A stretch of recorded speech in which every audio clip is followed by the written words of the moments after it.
5 दिवसांपूर्वी जिथे परप्रांतीय व्यापाऱ्यांचा मोर्चा निघाला तिथेच परवानगी आणि मोर्चाच्या मार्गावरून मराठी आंदोलकांची अडवणूक करण्यात आली। त्यावरून व्यापाऱ्यांना एक न्याय आणि मराठी लोकांना दुसरा का असा संतप्त सवाल आंदोलकांनी केलाय। पाहूया हा स्पेशल रिपोर्ट।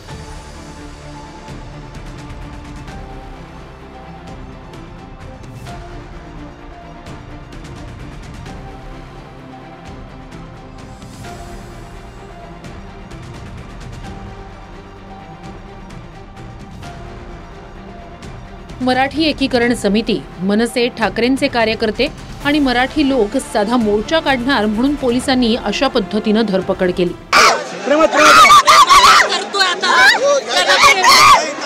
जेवढी जोर जबरदस्ती करणार तेवढी लोक उभे करायला। पण मी मराठीच्या बद्दल बोलतोय। मराठीने काय आवाज बंद करायला पाहिजे का? काय तुमचं म्हणणं काय ते तरी सांगा। कुठल्या संघटनेचा नाही, मी मराठी माणूस आहे, मी भाईंदरचा। आमच्या भाषेवरती मुंबई आमची आहे, मुंबईची भाषा ही मराठी आहे।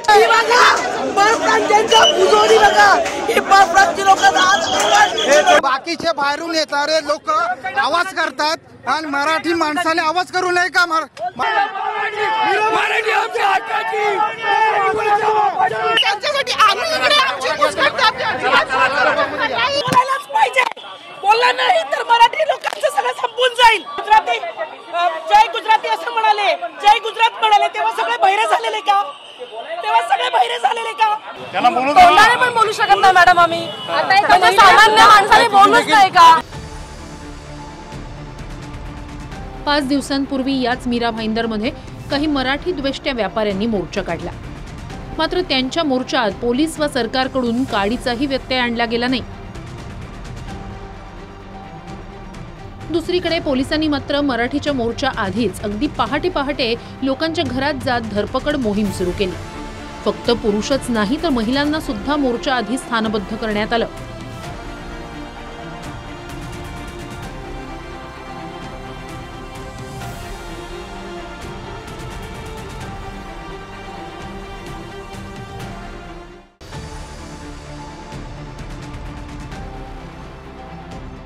मराठीवरती यांचा द्वेष येतो, याच्यातून दिसून येतो। आणि हो देवेंद्र फडणवीस, आम्ही जर गुंड प्रवृत्तीचे माणसं असतो ना तर एवढं साम्राज्य तुम्ही इथं निर्माणच केलं नसतं। संरक्षण घेऊन तू चॅलेंज देऊ नको मला। अरे मराठी लोकांना चॅलेंज देणारा तू कोण जन्माला आला नाही। कोणताही धर्म असू दे, आम्ही सगळे समाजात एकत्र राहतो, पण मग मराठीलाच विरोध का? मॅडम अन्याय होतोय का? माझ्या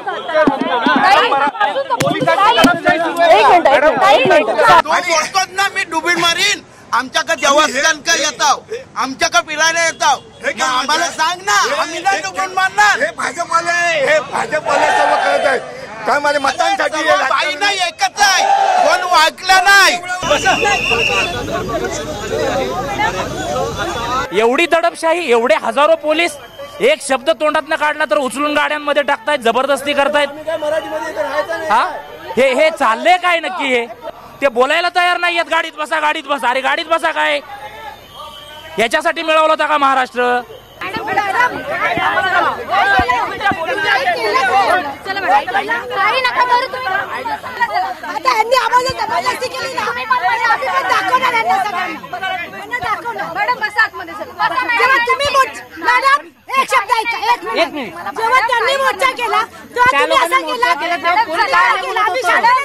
ही मराठीसाठी आहे, मराठीचा आम्ही मान सन्मान करून जाणार।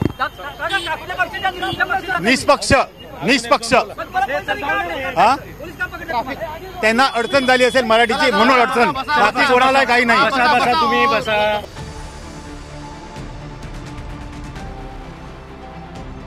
मोर्चाला परवानगी होती की नाही होती, तर ती कशी होती याबद्दल सत्ताधारीच संभ्रमात होते। गृहमंत्री एक सांगत होते, तो गृहराज्यमंत्र्यांचं वक्तव्य वेगळं होतं।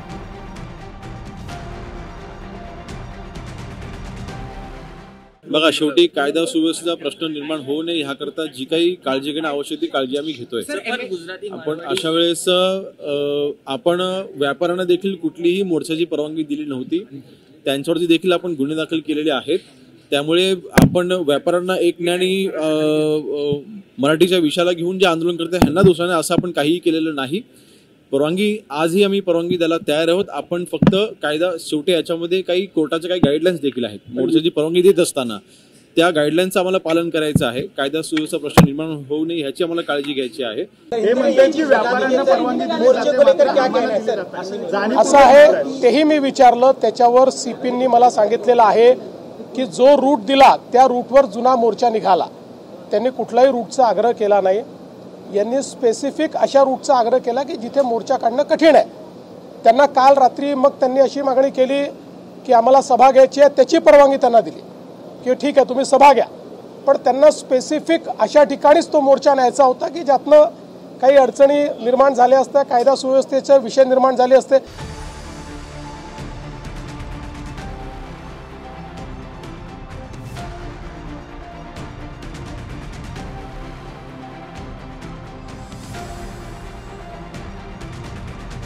वास्तविक आधी परवानगी नाकारणंच अंगलट आलं, त्यामुळे आंदोलकांमधला उद्रेक अजून वाढला. कारण पोलिसांनी आदल्या दिवशीच संबंधितांना नोटीस पाठवल्या. मध्यरात्री 3:30 वाजता अविनाश जाधव यांना ताब्यात घेण्यात आलं. अनेक पदाधिकाऱ्यांवर प्रतिबंधात्मक कारवाई झाली. या कारवाईमुळेच आंदोलकांमधला राग अजून उफाळून आला. कारण याच भागात जर हिंदी भाषिकांचा मोर्चा अडचणी विना निघाला असेल तर मराठी लोकांनाच अडसर का, असं म्हणत आंदोलक पेटून उठले. इमर्जन्सी इंदिरा गांधीने केली नाही ती इमर्जन्सी आता देवेंद्र फडणवीस सरकारने आणि गृहमंत्र्यांनी केलेली आहे. चुकीचं आहे. त्यांच्या वक्तव्यावर तुम्ही हे नाही करत. आज आम्हाला हे करतात तुम्ही.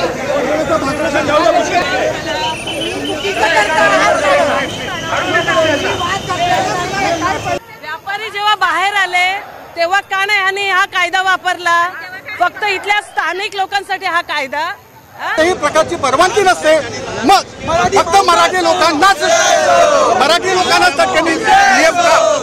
सरकारची मुजोरी चालणार नाही.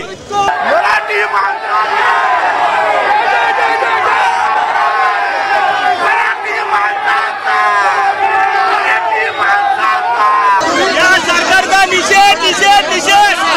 ते पण पूर्ण शांत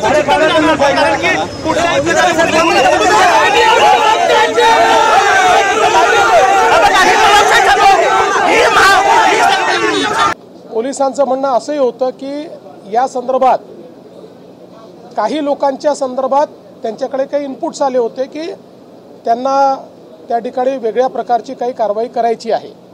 आणि म्हणून पोलिसांनी त्यांना एवढं सांगितलं होतं की जो नेहमी रूट असतो मोर्चाचा तो रूट तुम्ही घ्या, अशा प्रकारचा रूट घेऊ नका. पण त्यांनी त्याला नकार दिला. त्यांनी सांगितलं आम्ही हाच रूट घेणार, दुसऱ्या रूटवर आम्ही काही जाणार नाही. म्हणून पोलिसांनी ती परवानगी नाकारली. हे अतिशय खोटं आहे की पोलिसांनी आम्हाला रूट बदलायला सांगितलं. माझ्या कुठल्याही ऐकण्यात किंवा मी काल दुपारी 3 वाजता स्थानिक पोलीस स्टेशनचे जे सिनियर पी आहेत कांबळे म्हणून त्यांच्याकडे मी स्वतः बसलो होतो. त्यांनी कुठेही मला रूट बदलण्याच्या बाबतीत कधीही सांगितलं नाही. ते एवढेच म्हणत होते की व्यापारी माफी मागायला येणार आहेत, तुम्ही ऐकणार आहात का, एवढंच त्यांचं मत होतं. मला कुठेही रूट बदला किंवा या गोष्टी करा असं कुठल्याही परिस्थितीत मला सांगितलं नाही. मी हे शपथीवर तुम्हाला सांगतो.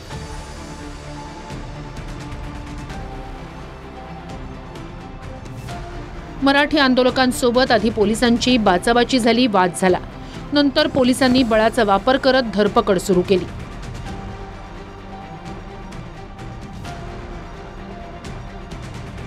3 ते 4 बस भरून आंदोलक पकडले गेले.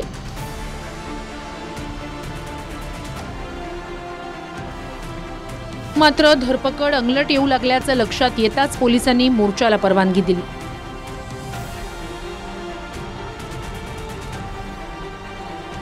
तीन 3.5 तासांच्या राड्यानंतर मराठी मोर्चा ठरलेल्या मार्गानंच निघाला.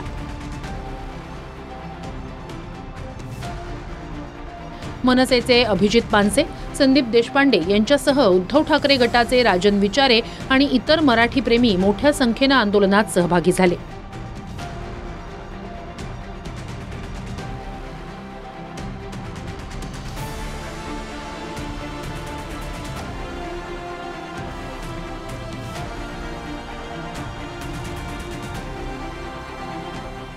अरे तुम्हाला लाज वाटत नाही? तुम्ही राजीनामा द्यायला पाहिजे होता पहिला आधी. हां, आणि असं असताना त्या ठिकाणी तुम्ही स्वतः तिकडे मराठी माणूस म्हणून जेव्हा मराठीवरती अन्याय होतो, अरे तुम्ही रात्री त्या पोलीस स्टेशनवरती त्या CPवरती दबाव आणता, अरे कार्यकर्त्यांचा अटक करा, ह्याला हे करा, त्याला ते करा. अरे काय चालवलं आहे? हां, आज जनतेने त्यांना बरोबर तिकडे पिटाळून लावलेलं आहे आणि आता तीच वेळ येणार आहे त्यांच्यावर. यांच्या तुम्ही भाषण ऐकले का या व्यापाऱ्यांची? त्यातल्या एका महिलेचं भाषण असं होतं, ती महिला अशी म्हणाली होती, हम लोग 4 दिन दुकान बंद रखेंगे तब इन मराठी लोगों को पता चलेगा ये भूखे मरेंगे. आम्ही भूखे मरणार? हे जे तुझ्या दुकानाचे सामान येतं ना, गहू तांदूळ, ते आमचे परभणी बीड इकडची लोक पिकवतात आणि तेव्हा ते सामान तुझ्याकडे येतात. तू फक्त एजंटशिप खातेमधली. हां, तर माझं मत आहे तुम्ही आम्हाला कमजोर समजू नका. या महाराष्ट्राचा इतिहास खूप मोठा आहे. तुम्ही आम्हाला सांगू नका आम्ही उपाशी मरणार. आम्ही जर ठरवलं तर तुम्ही उपाशी मराल. आम्हाला नका सांगू आम्ही उपाशी मरू. ताब्यात घेतलेल्या अविनाश जाधवांसह अनेक आंदोलकांना पोलिसांना अखेर सोडावं लागलं.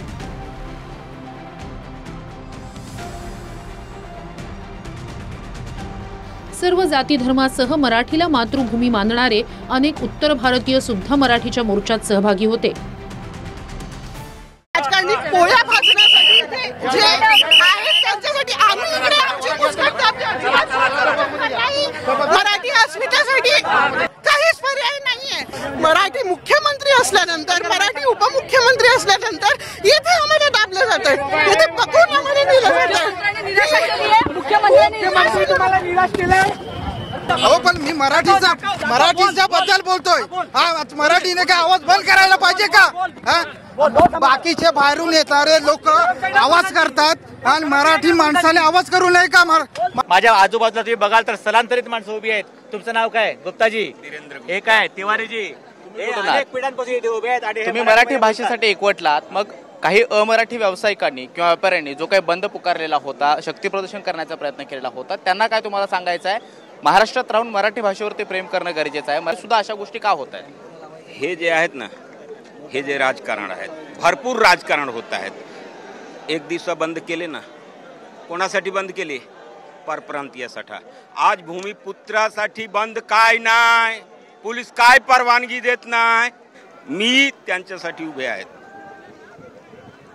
तुम्ही मराठी आहेत पण तरी सुद्धा यामध्ये सहभागी आहे. सहभागी आहेत, राहणार मरणोपर्यंत मी राहणार, तो राहणार. पण आपल्या तुमच्या सोबतचे काही तुमचे जे काही सहकारी आहेत, अमराठी व्यापारी आहेत, त्यांनी जी काही भूमिका घेतलेली होती की महाराष्ट्रात राहून मी इतके वर्ष राहतोय पण मी मराठी बोलणार नाहीये, त्यांना तुम्हाला काय सांगायचं? ते गलत आहेत, ते गलत आहे. ह्या महाराष्ट्रामध्ये, हा मीरा भाईंदर मध्ये ना किती महाराष्ट्रीयन लोकांनी सतावले आहेत, किती जमीन हडप केलेल्या आहेत. ते परप्रांतीय येऊन काय स्वतः माहिती आहेत का लोकांची?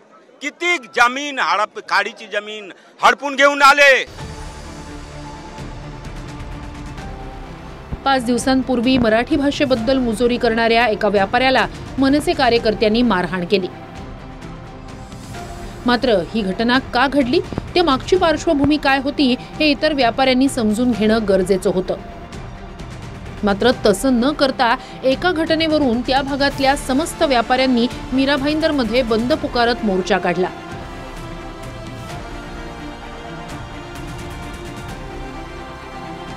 त्याच मोर्चाला प्रत्युत्तर म्हणून निघालेला हा मराठी मोर्चा पोलिसांच्याच आडमुठ्या धोरणानं यशस्वी झाला.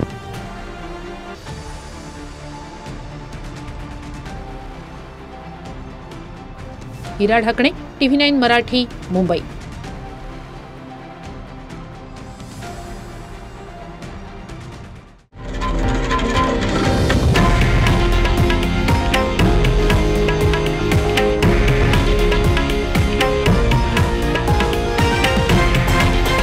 हे आहे देशातील नंबर 1 न्यूज नेटवर्क आणि आपण पाहत आहात TV9 मराठी, एकमेव.